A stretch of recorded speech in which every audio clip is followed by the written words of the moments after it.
The internet was still young, a place of curiosity, freedom, and secrets.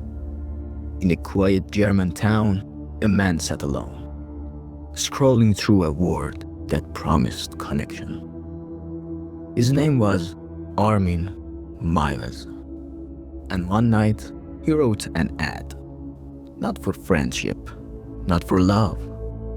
It said, "Looking for a young man willing to be eaten." Most people laughed, some were disgusted, but someone answered. And that message would become one of the most disturbing human stories ever told. This is not about a monster in the dark. It's about a man who asked before he killed. And when the noises fades, stillness falls.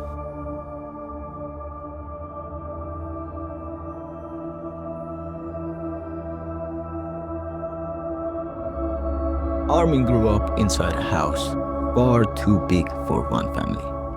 44 rooms of silence and dust. His father left when he was a child, but his mother never did. She controlled everything. What he wore, where he went, and who he saw. When she died, the silence didn't bring freedom. It brought hunger. A hunger not for food, but for something permanent. Something that could never leave again. The internet can be a lonely place. Endless profiles, empty words, silent rooms. But for Armin, it became a confession booth.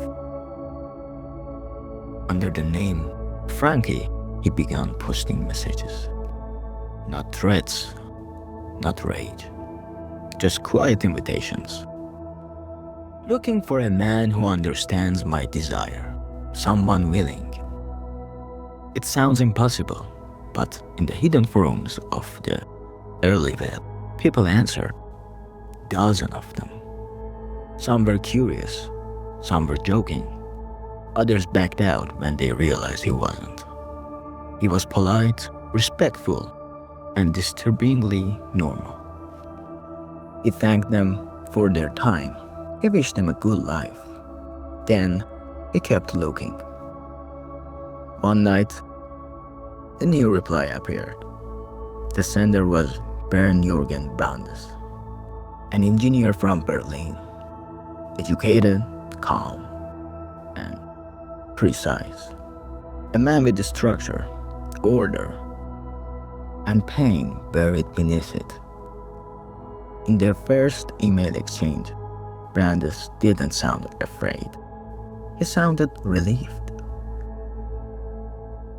As if he had finally found someone who could end his inner noise. The messages went on for weeks. Long, careful paragraphs about life, control, and the meaning of surrender. They planned everything. Dates, travel, recording, consent. They even discussed what words to use when it began. To anyone reading, it would sound absurd. But to them, it sounded like peace. Two men who could have passed each other on a train, now bounded together by a illusion that this was love in its final form.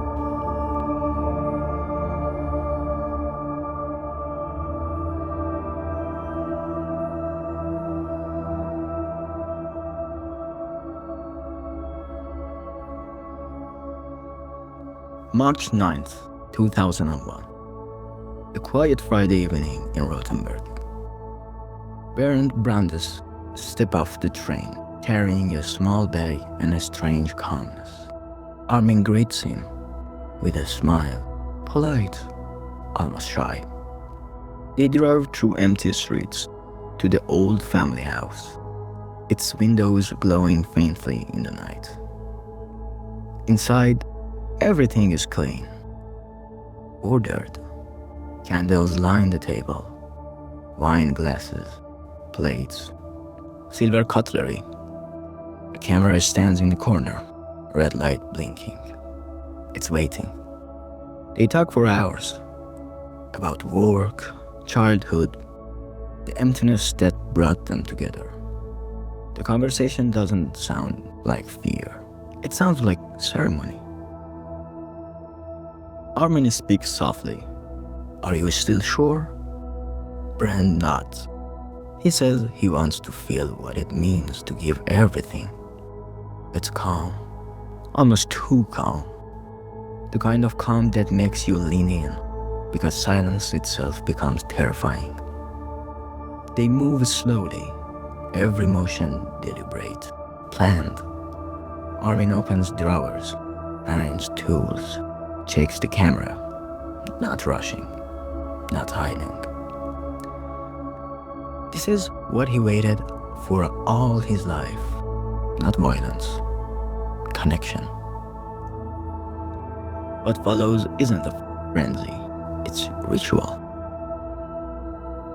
Armin begins by injuring and removing parts of the body they agreed upon, step by step, following the plan they had written together. He keeps speaking to Bernd, reasoning, methodical, documenting what he believes is consent, proof of their pact. The recording captures only fragments, their voices, the hum of the camera, the sound of someone trying to breathe through a pain and surrender. Hours pass, the room grows quiet. The candlelight flickers over pale walls, and stainless steel. When Bernd finally collapses, Armin hesitates, whispering prayers, asking if the man before him has truly gone. And when he decides, it's not rage that drives him, it's completion, a desperate attempt to fill the hollow space that has haunted him since childhood. Later, he cleans. He organizes the room, labels everything, stores it neatly. He writes in his journal, "It was not murder, it was fulfillment." The house falls silent again. The only sound left is the tape still spinning in the camera.